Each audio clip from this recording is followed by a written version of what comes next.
All right, folks, it's another Friday, and we welcome you warmly to another program of Journalist Hangout. I'm Citizen Jones. Let me report me. I have a little cold, so we'll just brave it. Welcome. Now, today on the program, Buhari presents 13.08 trillion budget estimates to National Assembly. Anti-SARS protesters storm police headquarters in Abuja, a rally against police excesses in Lagos, and then, of course, later on, we'll share this with you. INEC, candidates and other stakeholders in last-minute preparations for Ondo governorship election. I'm hanging out with, as usual, BKO, Babajide Kolade Otitoju. Jide, your neighbors are holding an election tomorrow. You should have been home to monitor. I would like to go when is the turn of my adopted state. Okay. Good luck. Yeah. We are also joined on Skype by our friend Olayinka Oyegbili. Did I get that right, sir? Very well. Good. Call it as a native. Yeah, I like the background. You know what I'm seeing behind you. Very beautiful. Oh, thank you very much. Okay, so you see the team is ready. I hope you are.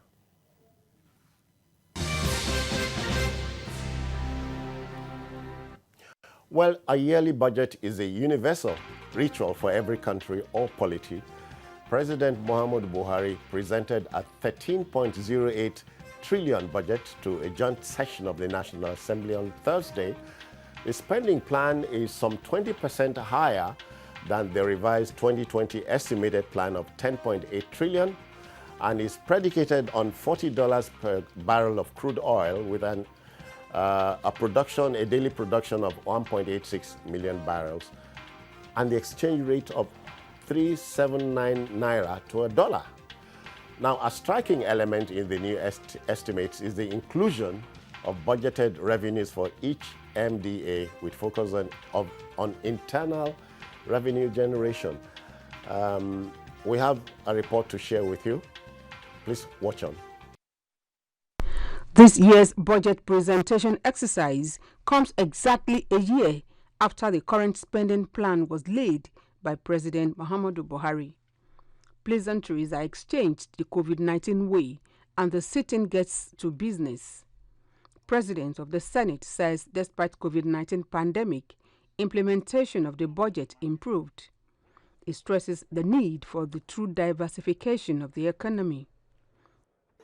The 2020 budget was targeted at sustaining growth and jobs. We need to not only protect jobs, but create more. The COVID-19 pandemic has revealed the ultimate vulnerability of our economy as a monolithic oil-dependent economy.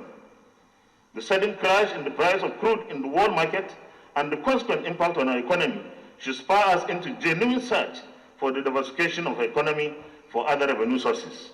Then, he yields the floor to President Buhari to give highlights of the current budget year and the proposed plan for 2021. The president says the nation's economy is facing serious challenges and may enter into yet another recession. He's also worried about the country's growing debt profile, but assures that his administration is up and doing to get these challenges over. Statutory transfer provisions are A. Niger Delta Development Commission, 63.51 billion naira. B.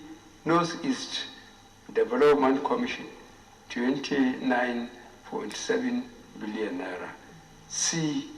National Judicial Council, 110 billion naira. D. Universal Basic Education Commission, 70.05 billion naira. E. Independent National Electoral Commission, 40 billion naira. In the 13.08 trillion naira spending plan, the budget assumes crude production of 1.86 million barrels a day and an oil price of $40 per barrel with an exchange rate of 379 naira to $1. Breakdown shows that the National Assembly gets 128 billion naira, while 380.21 billion naira was proposed for the Health Ministry. 3.8 trillion naira has been allocated to all ministries, departments and agencies for the execution of capital projects. The president says revenue generation remains a major challenge, and the long-standing feud between the government and ASU may linger, as the president insists all federal government workers must be enrolled into the IPPIS. The Speaker gives closing remarks with a warning to all chief executive officers of MDAs not to attend budget defense sessions with arms and ammunition. Henceforth, all ministries, departments, and agencies who come to defend their budget or their budget proposals will do so without their security details present. We must take this course of action to prevent the unacceptable proliferation of sidearms in the hearing rooms during such engagements. Now that the 2021 budget estimates have been laid by the president, attention is now shifted to the two chambers of the National Assembly as the leadership assures Nigerians the nation is back to a predictable January to December budget cycle. Joke Adisa, TVC News, Abuja.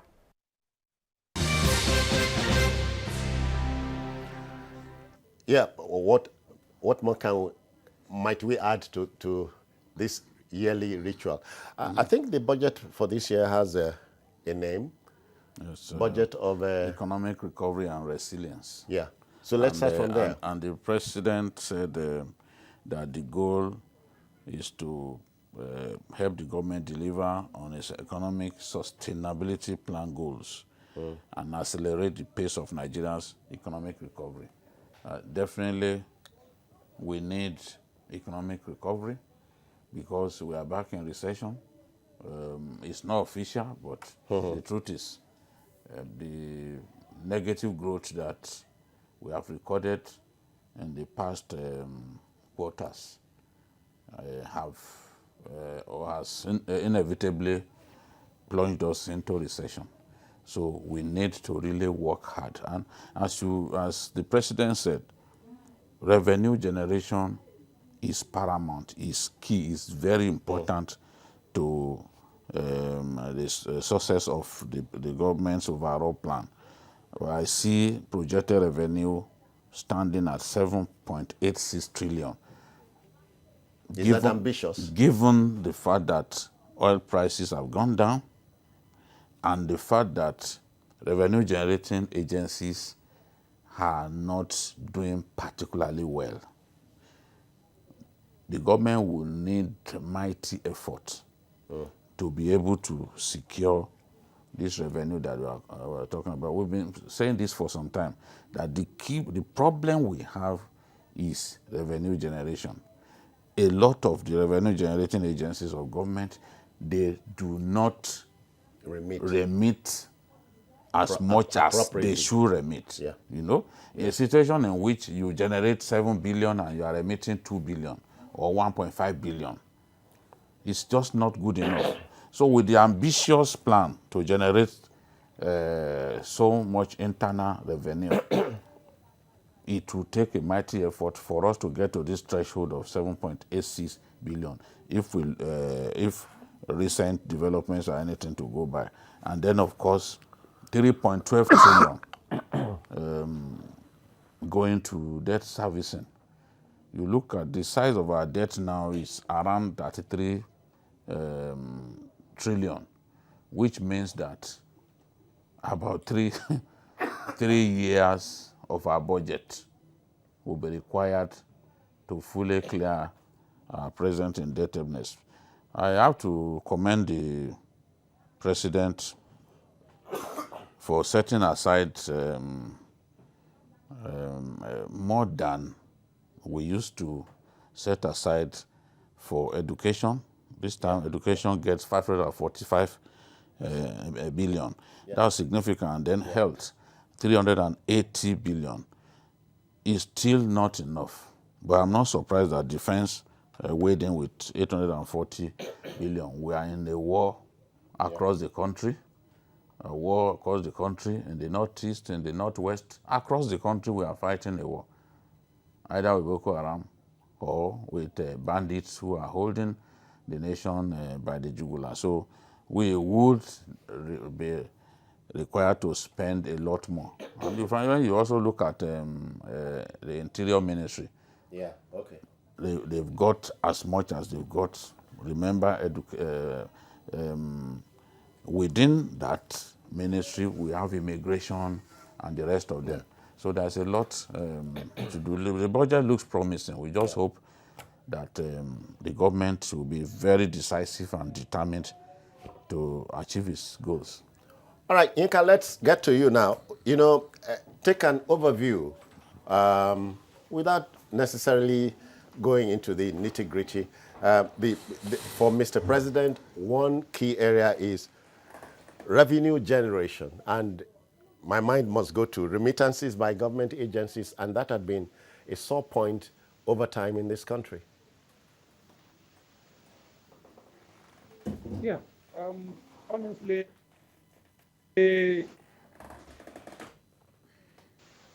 just the normal ritual that we talk about. Revenue generation, whatever is generated, are we sure that is all that is remitted? There must be a mechanism to make all that is generated, or the percentage of whatever the ministry or the agency retains is not more than what they will retain, because remittance is the biggest problem we have. Sometimes it may not even be the generation of the money, but it's the remittance. We have a system that is very, very not leak-proof. Now that agencies make a lot of money, what they get is not what they have collected.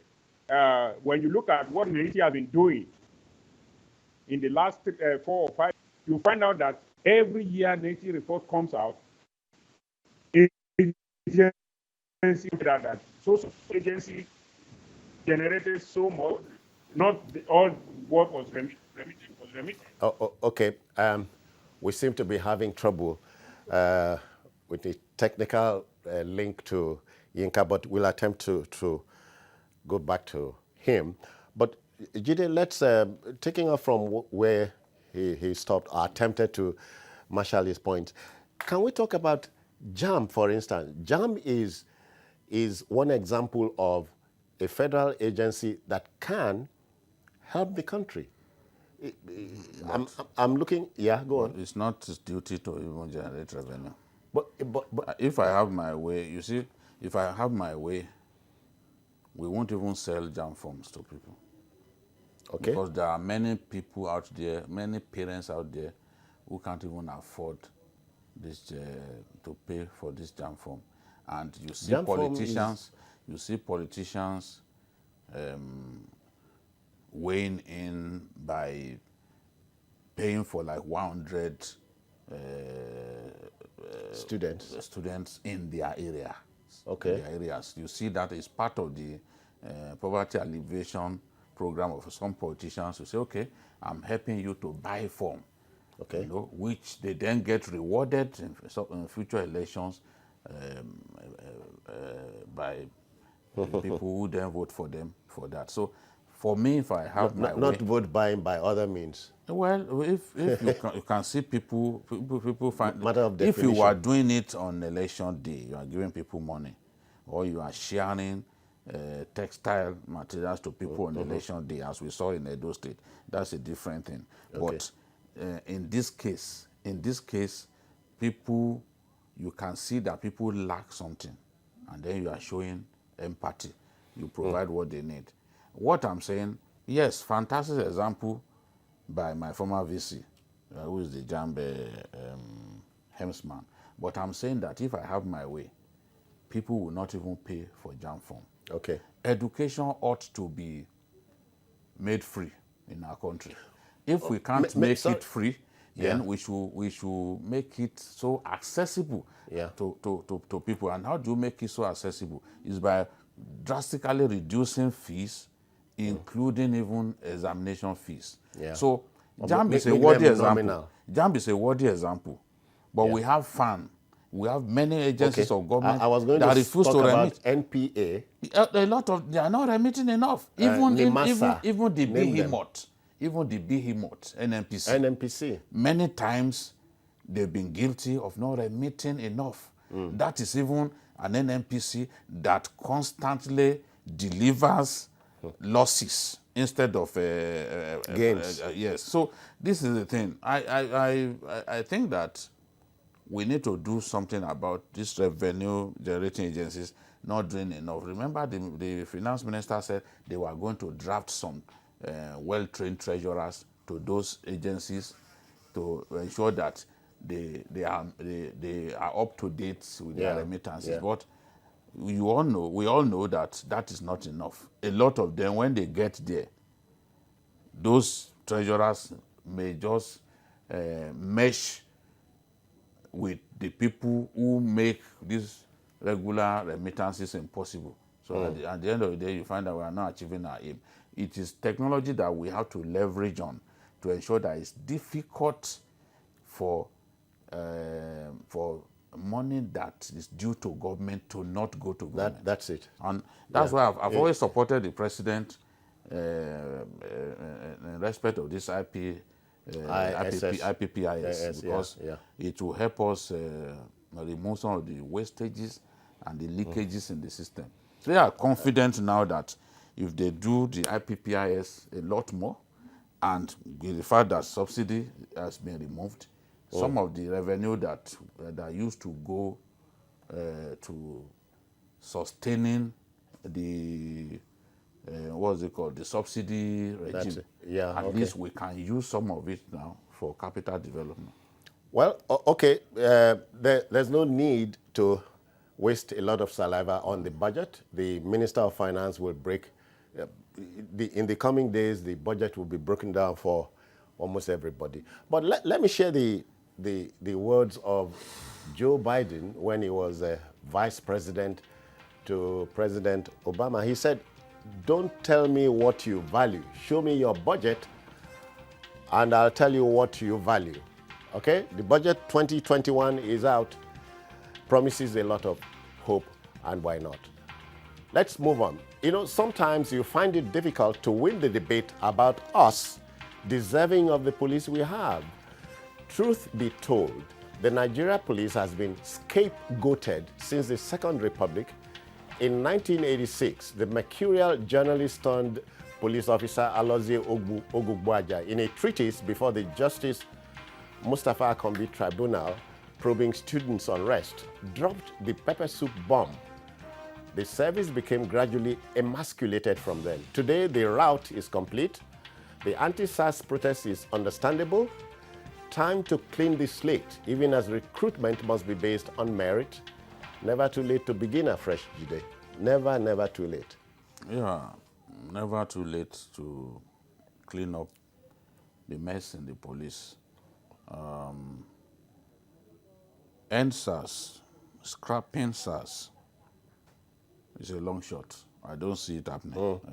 In fact, it's a pipe dream. But the police, as we have seen, has to be reformed. The police must be reformed.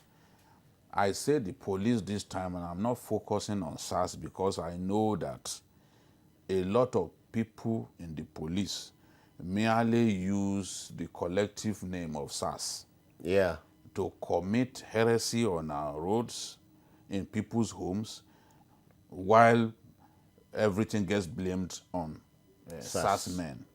Many of them who are in other units, like even safe highways, they are deployed on the highways to ensure that our highways are safe. They are involved in the brigandage that we see. They are involved. Some policemen will just simply go and put on this Mopol T-shirts. They call it, they want the right gallant Mopol. And then they start behaving like SARS men. So no one is saying that SARS guys are free of blame. But the thing has now become an all-comers affair.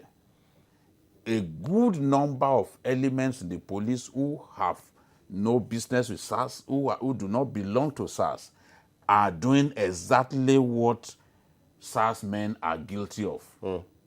So a lot of them are just regular policemen on patrol, belong to the division that is closest to the area. They are not SARS men. But you see, so the way to solve the problem is not to simply say, oh, SARS, SARS. It is the entire police that must be comprehensively reformed. And I don't think that the reform can end within this, the lifetime of an IG. Yeah. Yes, because It's an not a IG, quick, it's not a quick fix thing. yes, it's not a quick fix thing. For example, this IG will leave early next year now. I'm sure maybe before February is gone. There's no way that even if we start the process of reforming the police, it will end before he leaves. A new IG will come. The new IG that supplants the current IG must continue that process. A reformed Nigerian police is a task that must be done. It's something that we must all subscribe to. Because the way you can see clearly that people are not happy with the police. And you need, because the police works for us. They work for you expectedly. and I. Let's forget about the activities of bad eggs and rogue policemen. The police, they put their lives on the line for you and I. Many policemen die every day. There's no day that policemen don't get killed on the highways, by robbers, by cultists. You know, that's why I say they put their lives on the line. Generally, that is what they do. Yeah. You know? Now, a lot of Nigerians do not value the police anymore. They don't see the police as people that they should deal with because of the activities of rogue elements in the police. Yeah. So that is why a reform of the police, including a reform backed by law, has to happen. I'm happy that the House of Reps is already talking about that, you know, amending the law to ensure that we can hold policemen accountable for some of their excesses, you know. So it has to be total. The way it is now with all these protests that we're having, even the VP has come out to condemn their actions, they too must be feeling the heat. And I was reading Akim Odumosu, the CP Lagos, saying that he will hold area commanders and DPOs responsible anytime there's an infraction by so-called SARS men or any policemen for that, any policeman for that matter. That is the directive from the IG. Okay. It has to be implemented. I hear we can go back now to Yinka. Yinka, are you back there? So let's, what can we say about the police that's new? Former President Obasanjo, Yinka, if you remember, confessed to a surprised, a bemused country. He said rogue elements are being recruited into the force, but that's by the way. But let's update that.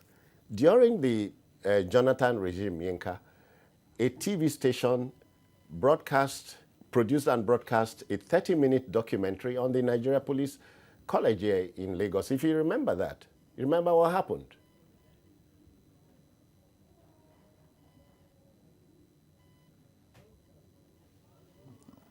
It's a systemic role.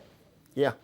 And what we need to do, they need to be taught what is it they are teaching them in the police college. Because, one, the problem is down to us. When you are going on the street, you see a policeman where they say, Father should not riding on Okada, wearing his gallant policeman t-shirt and carrying passengers and driving against traffic. When you challenge such, he will tell you, do you know who I am? I'm a police officer and all that. So unless people lose their commission or they are sanctioned very well, this will continue. So the best way to do it is from the training college, they must see this thing. They are joining the force as a mission.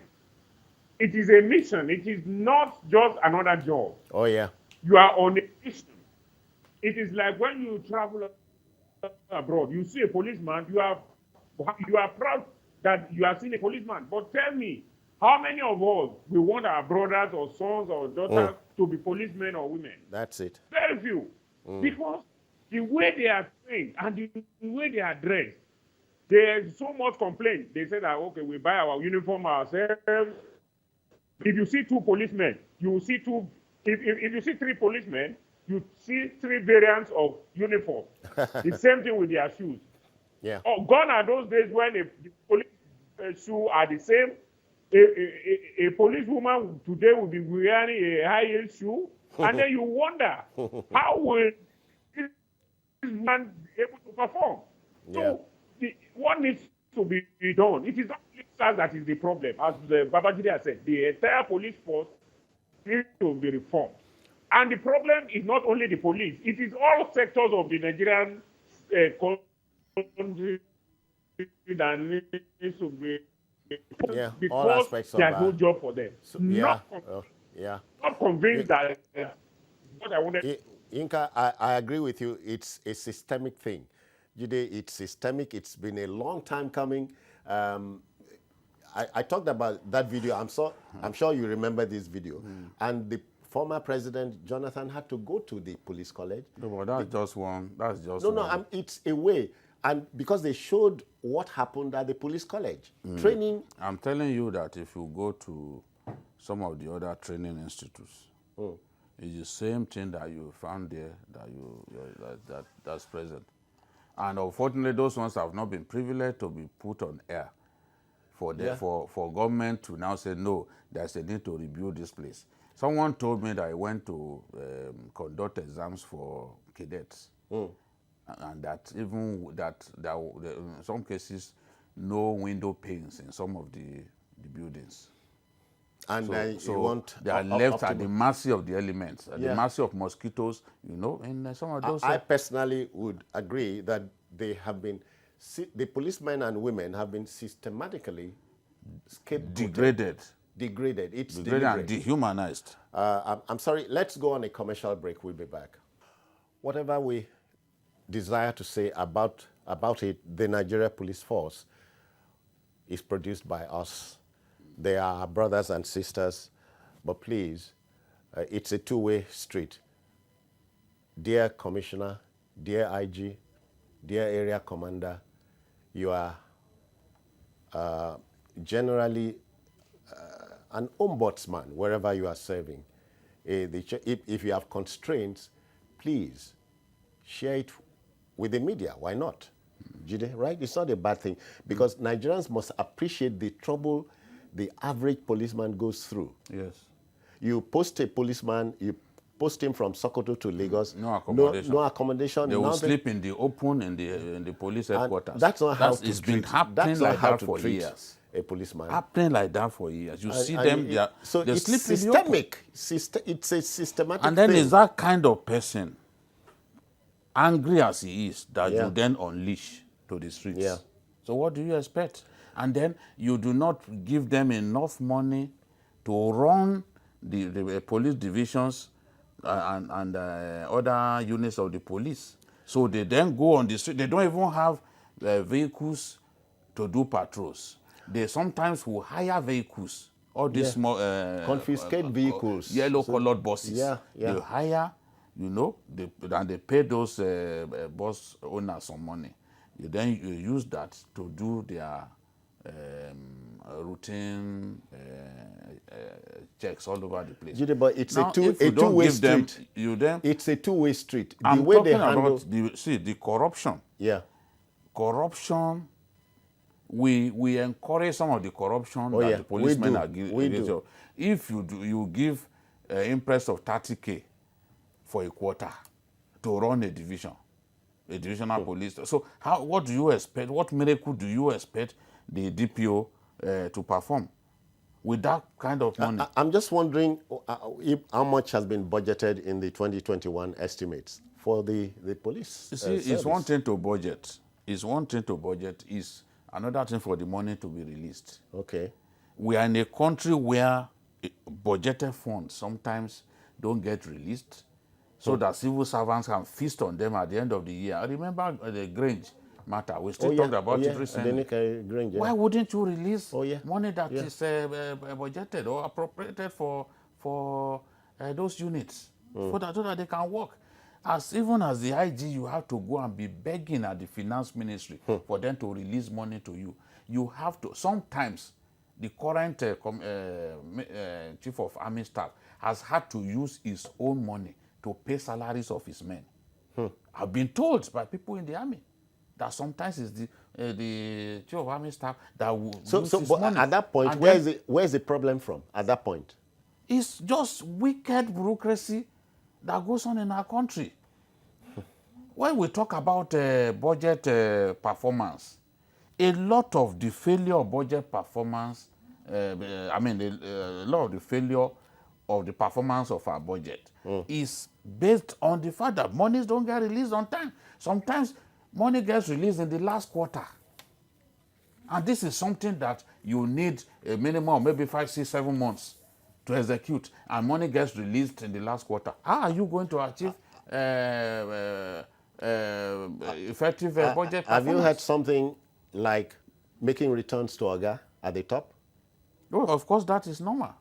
If you are a SARS person or any of this anti-cultism, Safer Highway, and other people masquerading as SARS, You must drop. and you caught some Yahoo boys and they paid you 1 million to secure their freedom, do you think Oga will not get part of it? He's not going to spend it alone.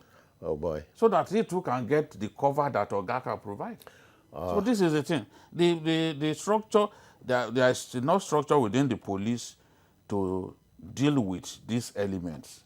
But even corruption makes it difficult for some of those structures that have been created to deal with aberrant behavior within the police to work effectively. But even so, reacting as the force did, ban SARS, to me, if you like, is simply reactive, being reactive, on the spur of the moment. No, it's not banning them. It's saying that, look, it's not their duty to do routine checks on the highway. Because that's where they encounter people and all that. And truly, it is not their duty. What's their business with cybercrime, for example? That's the job of the EFCC. Okay. That's the job of EFCC. All right. The debate about policing and related matters in our country is the debate about policing in our country is something that will never end here. But at the same time, please, as a policed member of the public, please, when you are stopped, please be civilized in the way you talk to a policeman. Please, it's only natural. Yinka, I hear, Yinka, you can drop your last line now. Glad you are back. Yeah. You know what? The best thing to do is to give them proper training. And when you give them proper training, anyone that falls out of line, you discipline them. It's because our line of discipline is falling apart that things happen like this. We should not blame the police alone. We should also blame the system that is not giving them adequate training and adequate kits. If you kit them very well and you train them very well, anyone that falls below par, you discipline such. Yeah. I think that's the best way to go about it. If as a last word, we cannot give them nothing and expect so much from them. Obviously, that will be magic. All right, still to come, INEC, candidates and other stakeholders in last-minute preparations for Ondo governorship election. You want to stay with us. All right, folks, come with me. It's election time again, and the roads lead to Ondo State, where the race to the government house, Alagbaka Akure, heats up. INEC, through the state rec, Rufus Akeju, says all is set for a trouble-free process There is a projected 1.8 million voters, out of which 1.4 million PVCs have been distributed. Candidates earlier signed a peace pact. The Edo miracle can be replicated in Ondo State, or can't it? It should be replicated. That's what we want to see. Yeah. We don't want to hear that, oh, so much violence. A lot of things that happened in our most recent elections. We just want to see whether we can show this election, raise it up as the model of future elections. Beat our chest and say, yes, because we can do it. Because when foreign observers come here and they see what we put on display, which we call an election, they get really disappointed. Yeah. I'm particularly ashamed that it has taken subtle threats, or that's the way you people pronounce it, your anchors. It has taken subtle threats from You won't put B there. from the US and the European Union before we put our house in order. We should be ashamed of ourselves. We don't need America to tell us that, look, we are you politicians who are fond of rigging the process. We are going to deny you visas. We are going to punish you this and that. We are going to seize your property. We don't need that, to happen before we behave in the right way. Elections.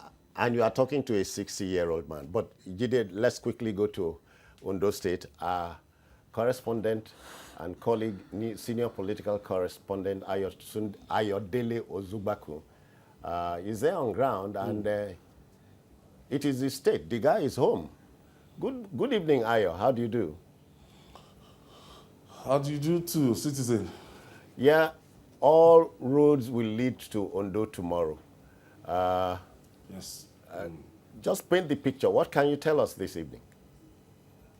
Yes, INEC claims to have listed 14 items, and out of that 14 items, they said they've concluded they're done with 13.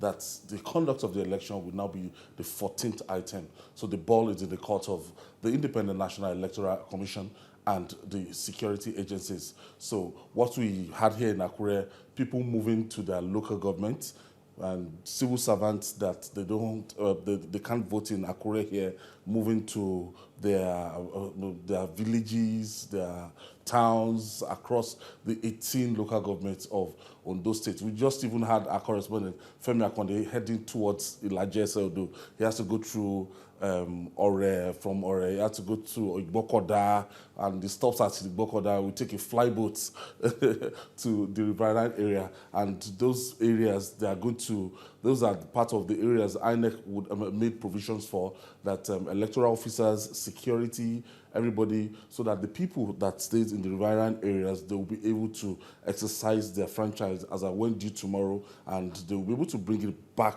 to Akure, the state capital, for collation. But the most important thing is that the CPAC that INEC is talking about is that immediately you just have the results from your polling unit. It can be uploaded into the INEC central server. We know what is happening, and that really went a long way in, to determine who got what on time.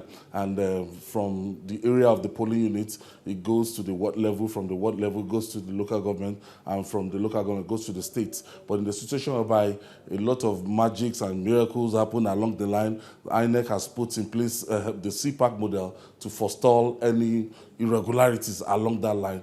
Immediately after the polling unit, after casting their vote, by the time it is 2 p.m. or by the time the last person on the line actually exercises our franchise, they sort the ballot papers, and the results will be announced by the electoral officers here and there. So that is going to be the model across the 18 local governments. Talking about Akure now, we've seen military presence, security presence, 33,000 policemen, citizens will be deployed across those local government. And the most difficult areas to actually police is going to be the riverine areas. Okay. Expectedly so. Let's talk about the mood of the people. You are in Edo State. Can you give us an idea of how the people are feeling? Is there tension in the air like you experienced on the eve of the election? in Ondo State. I mean, Yeah, Edo those State. states, yeah. No, no, far from it, BKO. I've not seen that determination that I saw in Edo State.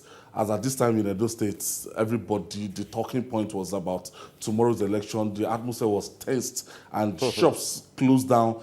And by Thursday, Wednesday, shops were closing down around 7 p.m. Shop ordinarily that they will close 10 p.m. and chemists, pharmacy all around. You could feel the tension in Edo State. But if you go around Akure now, everything is just going on as if there's no election tomorrow and people are just waiting to exercise their franchise. But when you look at the record of previous election, in 2011, the voter turnout did not exceed 35%. In 2016, the voter turnout was 35%.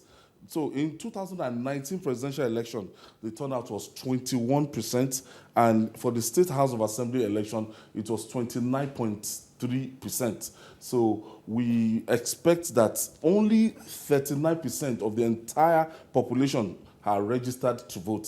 So we expect that if the turnout is much, if they do so well, that is when they can record 40% maximum.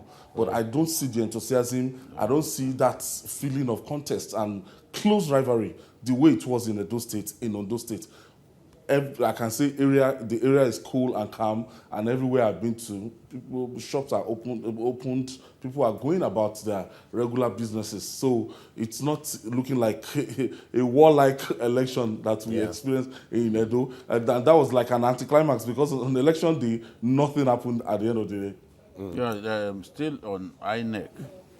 INEC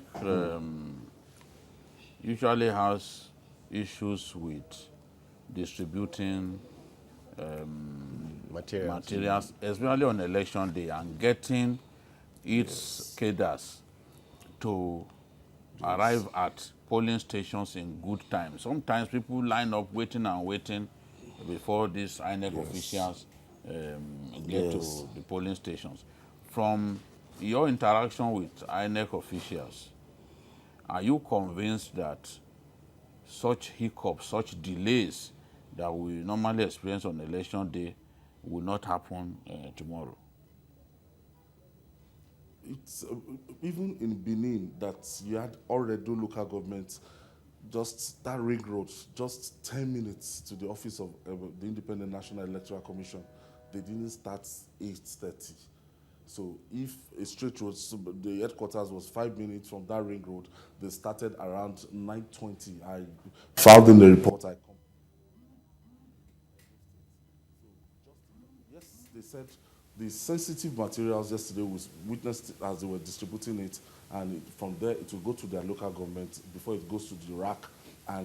But I'm sure they are not going to deploy those sensitive materials down to the riverine areas this night because of security. So you can be, I can tell you, INEC don't need to assure me, because I know that topography, they don't need to assure me that they might not start election at the riverine area at that 8:30. It's almost impossible. You need to be 30 minutes on speedboats, sometimes through the Atlantic Ocean, 45 minutes, 1 hour. So what you just get is that people will just be in Ibokoda. So from that Ibokoda, they will just, the land zone, they will just assemble there, and they will now charter speedboats to take them to those difficult areas. So those difficult terrain, they might not keep to the allotted time.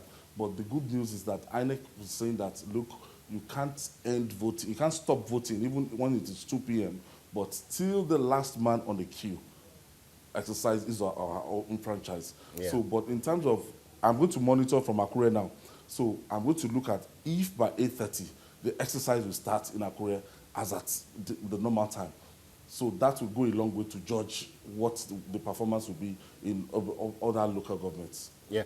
Ayo, we also have Olayinka Oyegbile here. Yinka, you have a question or two for him? Yeah. Ondo has been known to be a hotbed of politics. I know you have said that you can't see much of that, but do you get that anything untoward might happen? Yes, it's worrisome. It's worrisome. The pre-election analysis and assessment, the threat assessment that was conducted by Yaga Africa, they recorded 60 incidents of violence. This violence in campaign grounds.